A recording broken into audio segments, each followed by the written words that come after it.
siya si Bisera, nagmula sa Negros Occidental. Layunin ay tumulong sa mga nahihirapan karamihan. Good morning po sa ating lahat. Welcome back ulit sa ating YouTube channel. Ngayong araw po ay update tayo dito po sa ating pinapagawang bakod. Yan sa ngayon, ito yung natapos na nung nakarang linggo. Kasi 2 araw lang po yung pinapagawa natin. Yan, wala pang poste. Baga-asintada pa lang yan. Yan, yun din dito. Medyo mababa pa dito. Yan, papunta doon. Yan, sa ngayon naglalagay sila ng beam dito sa baba para medyo matibay ang ating bakod. Yan po yung nag-hold sa bakod natin. Yan, andyan si Derek, si Guard, si Benji. Wala si Benji. Magbubuhos din daw sila dito mamaya konti.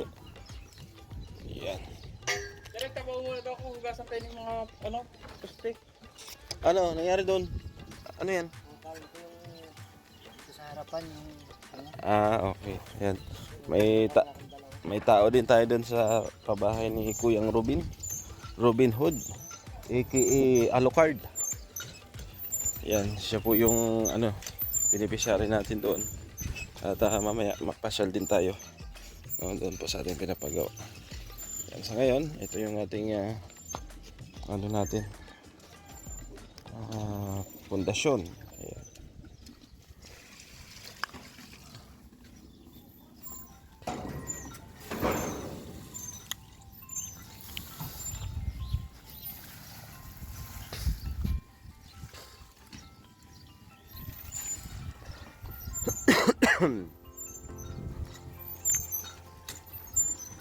Ayos. Si Derek. Mainit lang ang panahon, galing ko lang din sa labasan, bumili ako ng bigas tsaka pang ulam natin. Dahil wala na tayong stock. Yan.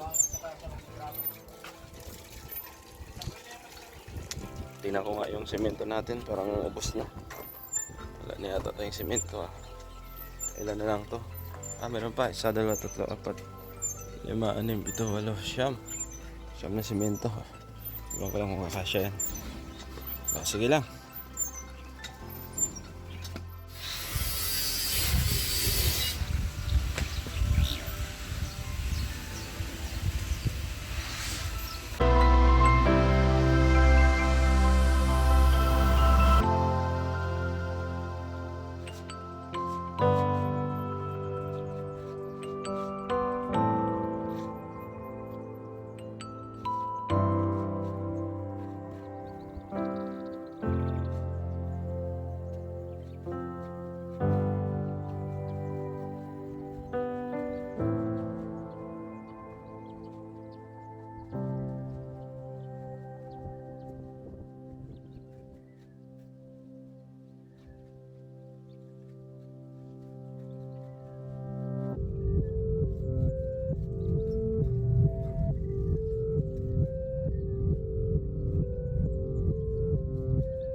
So yan po, buhos na tayo dito sa ilalim. Ito yung pinakabiga natin.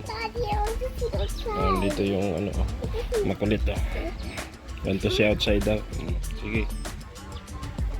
What's that? It's concrete for our pins. Okay? For our friends? Yes.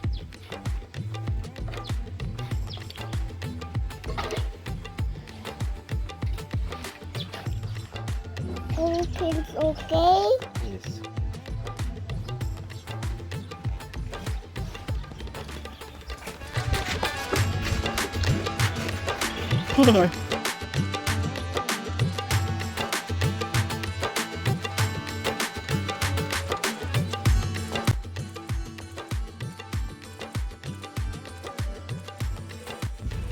So, yun po, no? Umpisa na sila dito sa pag-aasintada. Dito naman sa gilid. Yan. Hindi nakapatot si parik ko.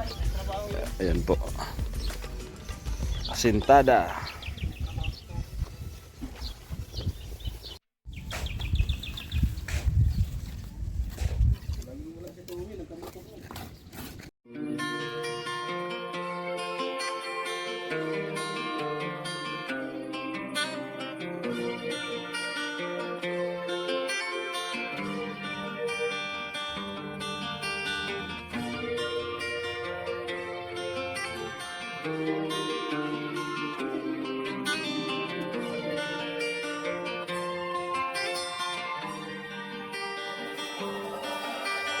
Sa kabutiran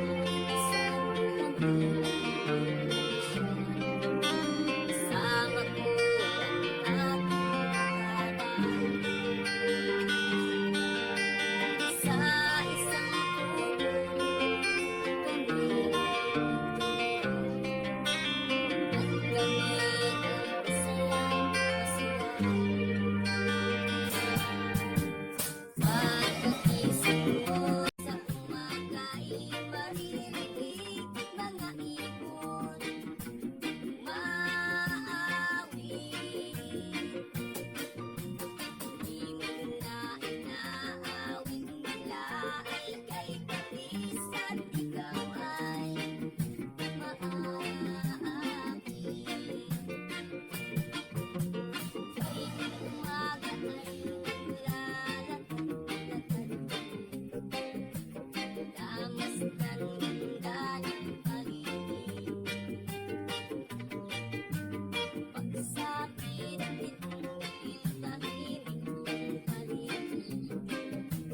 Gamit rin sa'yo'y nakatingin.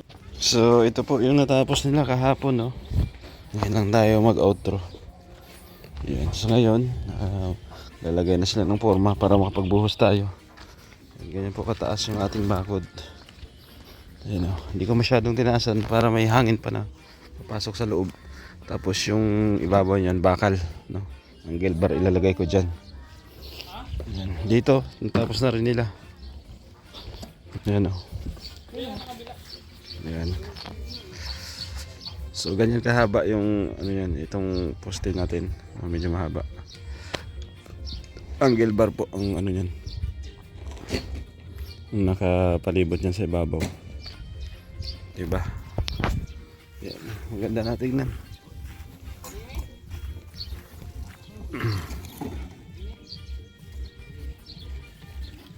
Yan. Ayos. No? Abangan nyo lang po yung ating pabakod project. No? Yan. So, sa abutin lang din po ng budget natin. Kasi mahal ang materialis. So, yung sponsor dito, yung hollow block sa buhangin. At sagot ko naman yung bakal. Yung simento pala, bigay ni Ate Inday. So, ito lang muna. Maraming salamat po sa inyong pagsama at pagsubaybay. Sa pabahay po natin, standby lang. Ipon lang tayo ng budget doon para makapaggawa tayo ulit. So, thank you. Support kay Kuya Bas Santos Matubang. Mga kasamahan natin, charity vlogger. Sa inyong lingkod, Gabisera. Paalam, pasamantala. Bye-bye. God bless po.